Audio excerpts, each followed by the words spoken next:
Halo semuanya, terima kasih telah mengklik video ini dan selamat menonton. Gimana kabar kalian hari ini? Semoga kabarnya masih baik-baik saja, diberikan kesehatan, dilancarkan rezekinya, dan dimudahkan segala urusan-urusannya. Oke, jadi pada video kali ini, Mimin akan melanjutkan pembahasan alur cerita dari manhwa yang berjudul Aku Ingin Menjadi Seorang Penjahat, atau judul aslinya Decided to Be a Villain. Video ini merupakan episode kedua dari episode pertama sebelumnya. Jadi, bagi kalian yang belum nonton episode sebelumnya, silahkan ditonton terlebih dahulu. Kalian bisa mengeceknya pada bagian kanan atas pada video ini. Oke, sebelum masuk ke dalam alur ceritanya, seperti biasa, jangan lupa untuk menyiapkan cemilan ataupun minuman di dekat kalian. Dan kalau semuanya sudah santuy sempurna, yuk langsung saja kita lanjutkan pembahasan alur ceritanya.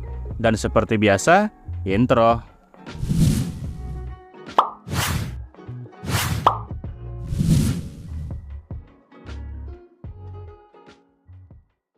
Cerita dilanjutkan dengan memperlihatkan sebuah gedung sekolah yang merupakan tempat Kim San bersekolah. Rupanya sudah 3 hari berlalu sejak Kim San terakhir kali memutuskan untuk menjadi seorang penjahat. Dan seperti biasa, Kim San tidak menunjukkan perubahan apapun. Dia masih tetap pergi sekolah seperti hari-hari biasanya. Kim San nampak duduk di bangkunya sembari mendengarkan penjelasan dari sang guru yang membahas tentang penafsiran dari paragraf yang telah dibacakan. Kim San di sana memaksa matanya buat melek karena dia cukup mengantuk akibat begadang semalaman. Kim San memang sedari awal sudah memutuskan untuk menjadi seorang penjahat yang bahkan lebih jahat daripada siapapun.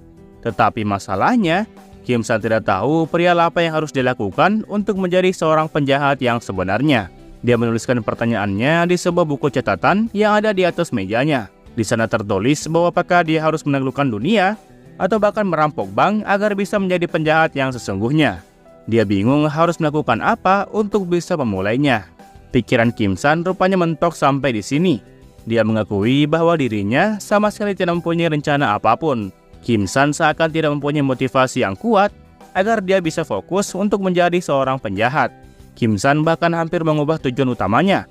Yang awalnya dia berniat untuk menjadi seorang penjahat, kini malah berubah untuk menjadi seorang pahlawan.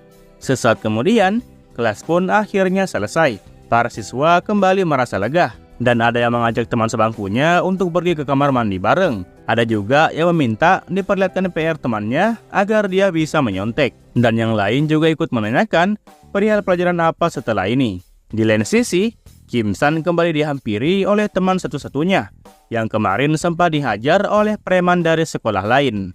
Temannya ini rupanya bernama Jun Sop. Jun Sop tidak menyangka kalau Kim San rupanya ternyata masih hidup dan kembali masuk ke sekolah.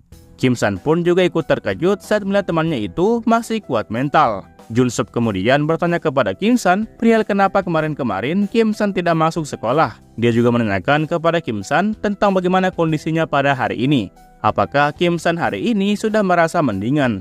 Kim San mengiyakan pertanyaan dari Jun Sop. Dia membalas kalau beberapa hari kemarin dia cuma merasa enggak enak badan aja. Dan Kim San kemudian kembali bertanya kepada Jun Sop perihal bagaimana kondisinya Jun Sop saat ini. Di dalam hati, Kim San berkata bahwa siapa coba orang yang merasa nggak kena mental saat dipaksa untuk makan kotoran anjing seperti kemarin. Kim San tidak habis pikir mengapa Jun Sop menanyakan itu dengan nada yang mudah. Jun Sop kemudian membalas, andai saja waktu itu dia hanya berhadapan 1 lawan 1, maka Jun Sop yakin kalau dirinya bisa menghajar mereka sampai tepar. Jun Sop di sini nampak memamerkan kuda-kudanya di hadapan para siswa di kelas tersebut. Jun Sop rupanya sempat mengikuti ekskul taekwondo dan berhasil naik ke tingkat 3 di antara peserta yang lain. Jadi kalau apabila taekwondo sudah masuk ke tingkat 3, maka sabuk yang digunakan pun akan berubah warna. Dan warnanya kini menjadi sabuk kuning dan ada strip hijau-hijaunya. Kim San di sini hanya tertawa saat melihat gertakan gak jelas dari Jun Sop.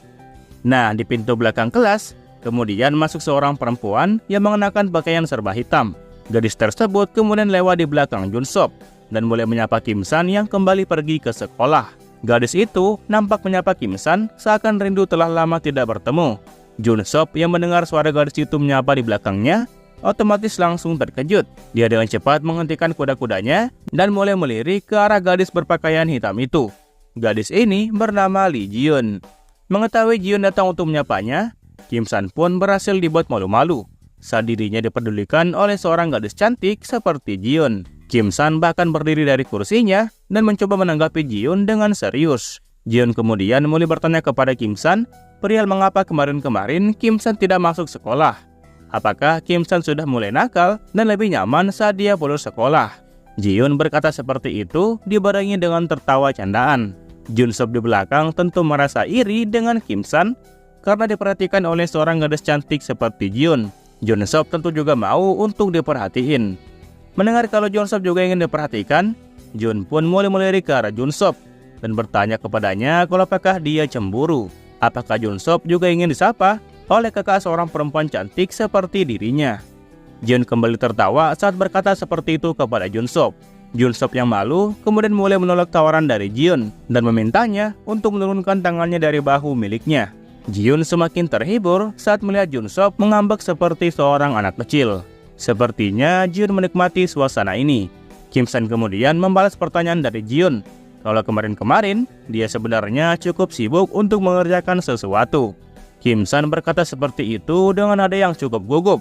Kim San bersyukur karena penampilan Jiun hari ini masih tetap cantik seperti biasanya. Kim San kemudian diberikan pesan oleh Jiun untuk jangan lupa buat pergi sekolah, karena kakak perempuan ini akan terus mengawasi Kim San kapanpun dan dimanapun itu. Jiun sekali lagi tertawa dan setelah itu dia pun berpamitan kepada Kim San. Setelah Jiun pergi, Jun Sop kemudian ikut tertawa sembari memuji penampilan Jiun yang cantik seperti biasa. Jun Sop cukup senang melihat dia karena dia bahkan tidak terlalu seksi. Jun Sop menanyakan kepada Kim San perihal bagaimana pendapatnya barusan. Jun Sop sebenarnya cukup senang saat Jiun mencoba menggodanya waktu di awal tadi. Kim San di sini malahan balik bertanya kepada Jun Sop kalau apakah Jiun beneran seperti itu. Kim San mengakui kalau dia tidak mengetahui apapun terkait dengan Jiun.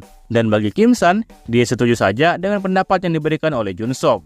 Jun Sop sebenarnya sudah mengetahui kalau Kim San menyukai sosok dari Jiun. Mendengar Jun Sop mengatakannya dengan lantang, membuat Kim San menjadi malu. Dia menyuruh Jun Sop untuk tetap diam dan jangan membocorkannya di kelas ini. Nah, di saat mereka berdua sedang asik membahas Jiun, pintu depan kelas kemudian dimasuki oleh senior preman. Dan mereka mulai memukul papan tulis dengan sangat keras, sembari meminta kepada siswa di kelas ini untuk fokus dan mulai memperhatikan mereka. Senior preman ini menyuruh semua bocah ingusan yang ada di kelas itu untuk tetap diam dan jangan banyak bacot.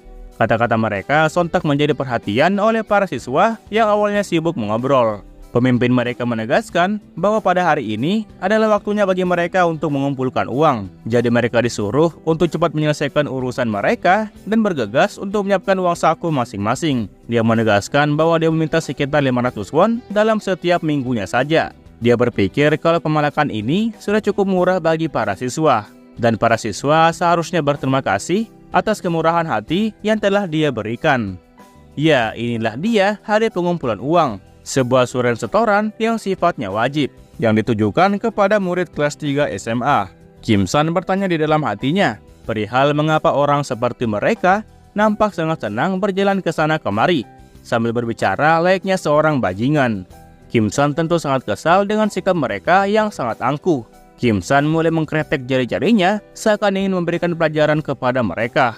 Tarif setoran per minggunya berjumlah 500 won, jadi apabila dirupiahkan, 500 won itu sama dengan 5.000 rupiah. Nah, jika mereka mengumpulkan 500 won setiap anak di kelas, maka uang yang akan mereka dapatkan sudah dipastikan akan sangat banyak. Sesaat kemudian, saat salah satu senior datang menagih kepada Jun Sop seketika dibuat takut dan meminta kepada preman itu untuk menunggu sebentar. Wajah Jun Sop nampak dipenuhi dengan keringat dingin.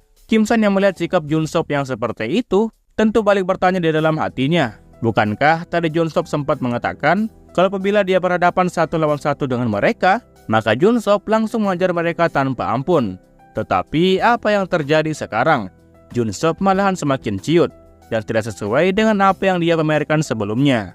Kim San paham kalau preman itu hanyalah sekumpulan bajingan yang tidak tahu malu. Jadi Kim San kepikiran kalau buat apa dirinya takut kepada mereka. Bukankah Kim San yang sekarang sudah mempunyai kemampuan manusia super yang luar biasa? Nah, saat preman itu sudah sampai di depan Jiun, dia kemudian menyuruh Jiun untuk cepat memberikan setoran kepadanya. Semua orang wajib memberikan setoran, termasuk cewek sekalipun. Jion hanya bisa memberikan uangnya kepada mereka sembari bertanya kalau apakah pemalakan seperti ini bisa membuat mereka cepat kaya. Preman tersebut tentu mengiyakan pertanyaan dari Jion. Melihat para preman itu memalak Jion, membuat Kim San menjadi semakin kesal. Kim San melotot dengan marah kepada para preman tak tahu diri itu. Mereka terus saja berjalan ke belakang dan meminta setoran di setiap bangku anak-anak. Dan setelah mereka sudah sampai di bangkunya Kim San nampak tidak merogoh sakunya dan malah memberikan tatapan kesal sembari menunduk. Jika saja Kim San berani membulatkan tiketnya di saat-saat yang seperti ini, maka para preman sekolah ini akan dibantai habis olehnya. Preman tersebut kemudian mulai menyuruh Kim San untuk secepatnya memberikan setoran kepadanya. Dia juga menyuruh Kim San untuk berhenti bersikap diam seperti itu. Kim San dengan suara yang kecil menyuruh mereka untuk pergi dari hadapannya. Perkataan Kim San barusan itu tentu tidak terdengar jelas di telinga dari si preman. Kim San kemudian kembali menegaskan, jika kalian tidak ingin menyesal, maka mereka disuruh untuk secepatnya pergi dari sini sekarang juga. Kedua preman tersebut nampak memasang ekspresi yang marah sembari juga kebingungan. Dia kemudian balik bertanya kepada Kim San perihal apa yang Kim San omongin dari tadi. Kim San hanya berbisik-bisik saat dia berbicara.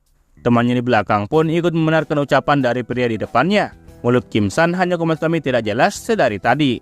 Preman itu menegaskan kalau apabila Kim San ingin berbicara sesuatu kepadanya, sebaiknya berkata sesuatu yang jelas. Karena mereka saat ini sedang sibuk untuk menunggu setoran dari kelas yang lain. Dia penasaran perihal apa yang dari tadi Kim San omongin terhadap mereka berdua. Kim San dengan nyali yang tambah ciut, hanya bisa berkata bahwa dia tidak berkata apapun. Kim San pada akhirnya ikut memberikan setoran kepada mereka. Andai saja Kim San bisa melakukannya dengan berani, maka yang terjadi pastilah berkebalikan dari situasi ini. Nah, setelah mereka selesai memalak kelas 3B, mereka pun berniat untuk pindah ke kelas C. Dia menyuruh temannya untuk cepat bergegas sebelum jam pelajaran kembali dimulai.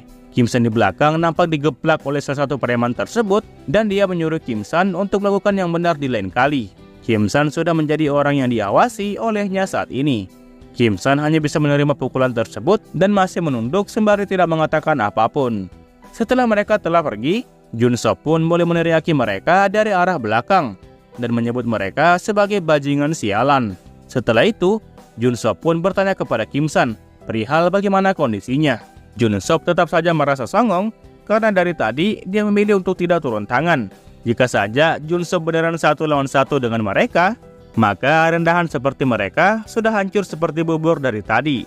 Jun Sop mengucapkan selamat tinggal kepada mereka, yaitu para preman. Dan sampai jumpa lagi setelah hari kelulusan. Kim San yang kembali melihat tindakan Jun Sop yang seperti itu, mulai kepikiran kalau kebodohan dari anak ini tidak pernah berubah. Seharusnya Jun Sop mengatakan hal itu sedari awal, saat dia dipalak di depan matanya sebelumnya. Singkatnya, pelajaran pun kini telah berakhir. Kim San akhirnya bisa pulang setelah memasuki pukul 4 sore. Rupanya dia yang berubah menjadi seorang manusia super tidak serta-merta dapat mengubah jiwa dan juga perasaannya. Kim San yang pada dasarnya hanyalah seorang pengecut tentu tidak akan berubah hanya dalam sekejap. Kim San kemudian hendak mencoba mengetes kekuatannya kembali, kalau apakah kekuatan ini masih ada di dalam tubuhnya atau tidak. Kim San mulai mengambil sebuah batu kecil yang terdapat di sampingnya, dan setelah itu dia pun menggenggamnya dengan santai. Dan benar saja, kekuatan supernya masih menyatu di tubuh Kim San sampai hari ini. Kim San paham kalau dengan kekuatan super seperti ini, pasti dengan mudah menghancurkan tulang tengkorak dari para preman itu. Namun karena mental Kim San yang bermasalah, jadinya kekuatan ini pun menjadi mubazir. Hanya karena dia diintimidasi oleh mereka saja, Kim San sudah ketakutan setengah mati. Dan kalau situasinya sudah seperti ini terus, maka bagaimana dengan tujuan Kim San pada awalnya, yang ingin menjadi seorang penjahat? Kim San sepertinya bakal sulit untuk merealisasikan rencana itu buat kedepannya. Dia sebenarnya tidak masalah kalau apabila dia tidak jadi untuk berubah menjadi seorang penjahat. Namun meskipun begitu, Kim San berharap bahwa suatu hari nanti dia bisa menjadi seperti mereka. Kim San berpikir kalau apakah dia bisa memulai rencana ini dengan cara memalak orang lain juga. Dia tertawa saat memikirkan hal itu. Iya, mengumpulkan uang. Saat Kim San terus memikirkan perihal mengumpulkan uang, dia pun akhirnya mendapatkan sebuah inspirasi. Dan dia pun memutuskan untuk memulainya dengan rencana tersebut. Dia kemudian berdiri dari bangkunya dan mulai tersenyum dengan lebar. Iya, dirinya hanya perlu merampas uang dari orang-orang yang ada di sekitarnya. Kim San berpikir kalau dia beneran orang yang jenius. Tetapi kalau dia memilih untuk merampas milik orang yang berada di sekitarnya, Kim San tetap merasa sedikit bersalah apabila orang tersebut tidak salah apa-apa kepada dirinya. Dia berpikir kalau apakah ada cara yang lain yang bisa dia gunakan agar Kim San tetap bisa merampas uang tanpa harus menyakiti hati nuraninya sendiri. Kim San kemudian menemukan sebuah ide baru, yaitu dia kepikiran untuk merampas uang dari para bajingan jalanan. Lagian uang yang mereka dapatkan itu pasti juga berasal dari rampasan terhadap orang lain. Atau mungkin saja itu adalah uang mereka sendiri. Ya apapun itu, Kim San sudah mengumpulkan tekadnya untuk pergi memalak para bajingan itu sebentar malam. Nah, pada malam harinya, Kim San di rumahnya nampak telah membeli sebuah kain hitam dan mulai memotongnya dengan menggunakan sebuah gunting. Kim San nampak cukup serius dengan apa yang dia kerjakan. Kim San rupanya membuat sebuah topeng yang tampilannya seperti yang dimiliki oleh para pahlawan. Dan setelah dia memasukkan tali di lubang topeng tersebut, akhirnya topengnya pun selesai terbentuk. Kim San yang mencoba untuk memakainya nampak bersemangat karena dia terlihat lebih keren. Dia berpikir kalau dengan tampilan barunya ini, dia benar-benar sudah terlihat seperti para penjahat. Dia memuji dirinya sendiri karena telah berusaha keras selama ini. Dan Kim San mengakui kalau dirinya sangat mengagumkan. Kim San rupanya sangat menyukai topeng barunya ini. Topeng ini bahkan dia berikan sebuah nama yang disebut dengan Mark I. Dia berharap bisa melakukan yang terbaik bersama dengan topeng barunya ini. Nah, setelah selesai menamainya, wajah Kim San pun seketika memerah. Dia kemudian dengan cepat berdiri dari kursinya dan kembali mengenakan topeng yang baru dia buat itu. Setelah itu, dia pun berakting, layaknya sudah berperan sebagai penjahat di film-film. Kim San menamai dirinya sendiri sebagai Old Man, atau bahasa Indonesianya adalah pria burung hantu. Namun di saat dia sedang asik-asiknya berakting, tali topengnya pun seketika terlepas dari telinganya. Kim San cukup kecewa karena tali topengnya rupanya dengan mudah lepas seperti ini. Ya lagi pula, topeng ini masih merupakan hasil latihannya. Jadi mau bagaimanapun rusaknya, hanya Kim San sendiri yang tahu perihal apa yang dia lakukan di kamarnya ini. Sepertinya topeng barunya ini tidak bisa digunakan buat lama-lama. Kim San menyadari ternyata memakai topeng itu rupanya lebih sulit daripada yang dia bayangkan sebelumnya. Dan meskipun Kim San sudah memperbaikinya berkali-kali, tetap saja topeng tersebut rusak dan terus rusak. Jadi kalau apabila dia beraksi di lapangan dengan topeng ini, maka dia sewaktu-waktu harus membalikan badannya terlebih dahulu dan memperbaiki topengnya agar bisa terlihat seimbang. Dan karena Kim San ingin menghindari hal tersebut, jadi pada akhirnya Kim San pun akhirnya memutuskan untuk menggunakan masker hitam yang biasa. Kim San mengakui kalau ini bahkan lebih baik dan bahkan lebih nyaman daripada menggunakan sebuah topeng. Kim San teringat pada masa-masa itu, pada saat semua orang menggunakan sebuah masker, yang memang sudah menjadi hal yang wajib bagi mereka semua. Rupanya latar waktu di manhwa ini setelah corona di dunia nyata telah berakhir. Kim San kemudian pergi berkeliling di sekitaran SMA Doyong setiap malamnya. Tapi nampaknya bajingan jalanan yang Kim San harapkan bakal banyak, rupanya lebih sedikit daripada yang dia duga. Dan terkadang saat Kim San sudah bertemu dengan salah satu dari mereka, Kim San awalnya menyebut mereka sebagai target yang sempurna.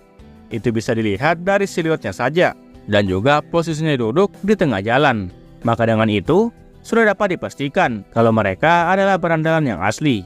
Kim San kemudian mulai meneriaki mereka dan hendak menarik perhatian kepadanya. Mereka yang diteriakin tersebut tentu langsung menyahut dan bertanya ada perlu apa Kim San berteriak seperti itu kepada mereka.